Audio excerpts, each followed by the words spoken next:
Ordinary people send their children to school to get smart, but what modern schooling teaches is dumbness. It's a religious idea gone out of control.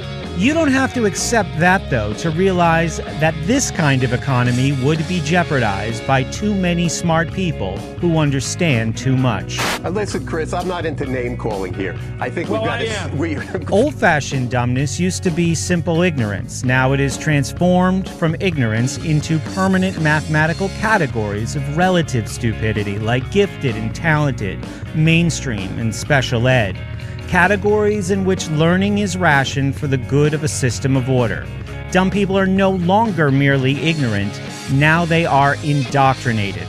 Their minds conditioned with substantial doses of commercially prepared disinformation dispensed for tranquilizing purposes. Jacques Ellul, whose book Propaganda is a reflection on the phenomenon, warned us that prosperous children are more susceptible than others to the effects of schooling because they are promised more lifelong comfort and security for yielding wholly.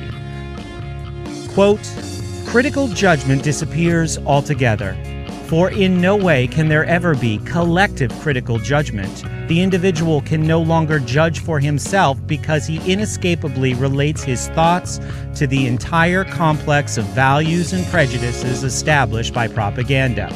With regard to political situations, he is given ready-made value judgments, invested with the power of the truth by the word of experts, unquote.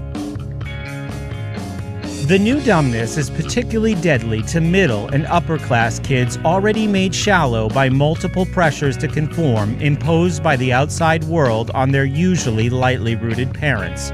When they come of age, they are certain they must know something because their degrees and licenses say they do.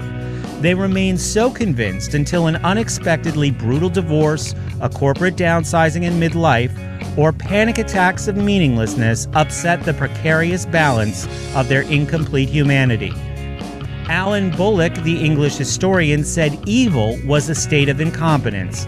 If true, our school adventure has filled the 20th century with evil.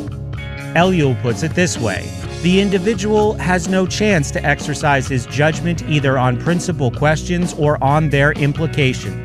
Once personal judgment and critical faculties have disappeared or have atrophied, they will not simply reappear when propaganda is suppressed. Years of intellectual and spiritual education would be needed to restore such faculties. The propagandee, if deprived of one propaganda, will immediately adopt another. This will spare him the agony of finding himself vis-a-vis some event without a ready-made opinion. According to all official analysis, dumbness isn't taught, as I claim it is, but is innate in a great percentage of what has come to be called the workforce. Workforce itself is a term that should tell you much about the mind that governs modern society. According to official reports, only a small fraction of the population is capable of what you and I call mental life, creative thought, analytical thought, and judgmental thought. Just how small a fraction would shock you. According to these experts, the bulk of the mob is hopelessly dumb, even dangerously so. If you believe nothing can be done for the dumb except kindness, because it's biology, if you believe capitalist oppressors have ruined the dumb because they're bad people, if you believe dumbness reflects depraved moral fiber, or it's nature's way of disqualifying boobies from the reproduction sweepstakes, or nature's way of providing someone to clean your toilet, or it's evidence of bad karma, if you believe any of the various explanations given for the position of the dumb in the social order we have, then you will be forced to concur that a vast bureaucracy is indeed necessary to address the dumb. Otherwise, they would murder us in our beds. Dumb people don't exist in sufficient numbers to warrant the careers devoted to tending to them.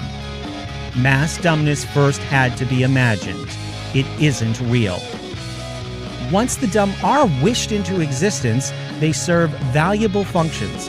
As a danger to themselves and others, they have to be watched, classified, disciplined, trained, medicated, sterilized, ghettoized, cajoled, coerced, and jailed. To idealists, they represent a challenge. reprobates to be made socially useful. Either way you want it, hundreds of millions of perpetual children require paid attention from millions of adult custodians.